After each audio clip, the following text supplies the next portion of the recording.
Hello everyone! Today I will take you through the process of painting this lighthouse. I'm still learning myself, so there will be some fails and some wins, I'd say. But yeah, there is no other way to learn. So I start with drawing some sort of sketch with my inks. I use a fountain pen, I believe. I don't know what exactly you call this. This is a really old thing. I think it might be like 50 years old. And I'm using Winsor & Newton inks, whereas usually I use micron liners. And I must say that I really like playing with this new material because the lines, they are much more interesting. They are different. They have different thickness, and it's also like sort of fun, refilling this ink tank, I don't know, cleaning dirty hands, this stuff. But let's get to the drawing. So I can already see some mistakes that I made. I mean, the constructions of the houses. They're not too visible probably now, but eventually I do see the mistakes, and they play a huge role in giving this realistic or not realistic feeling of the painting. So it's probably better to have a pencil sketch in advance and then repeat it with inks. But the main aim here is actually to learn how to draw without this preliminary sketch, without this pencil sketch. So I started just with inks. And it's time to color this drawing.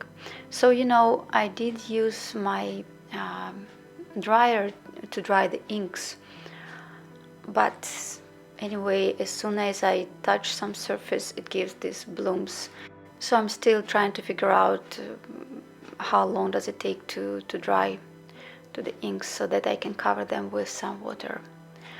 And now I'm painting this background. I used indigo blue. I really like using it as a, some further away background, mountains or forests. And I'm using actually the same color but more watery to show all the shadows. I saw this technique in some tutorials. Quite many artists use it, and this is the first time that I tried it. Now I'm working on a dry paper, painting the sea surface. I'm using quite textured paper, and I'm trying to leave some white spots to show this foam. And I have to say that the foam actually is one of my favorite parts about this painting.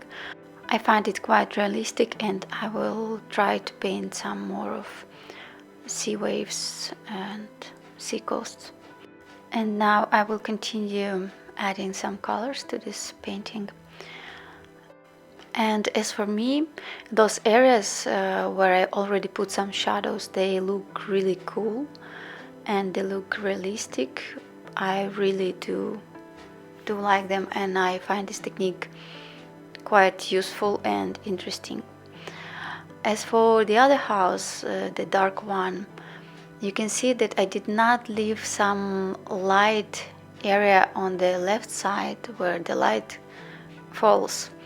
So it's all dark, and these bright windows, I never know how to paint windows. I don't feel like making them dark even though they do look dark.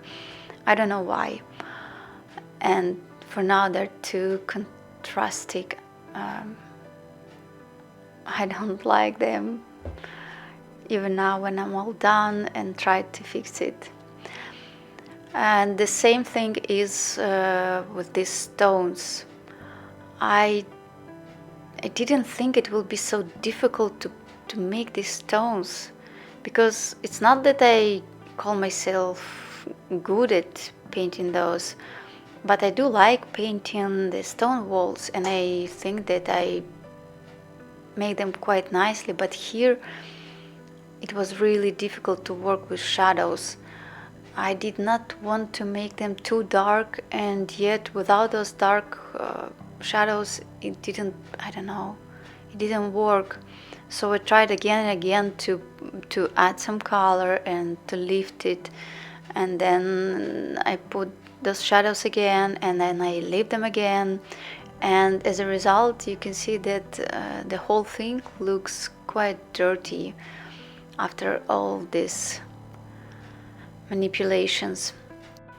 But the whole thing, I quite like it. I did want to paint a lighthouse for long now, and when I finished this work, when I fixed some lighter areas on those stones and added some shadows to the windows, and I also scratched some of that roof to bring some highlights back, and I actually fixed the whole left side where I believe the light falls. I realized that it's just time to take a rest and leave it alone and get back to it tomorrow, let's say, and look at it with a fresh eye. And actually there is an interesting thing.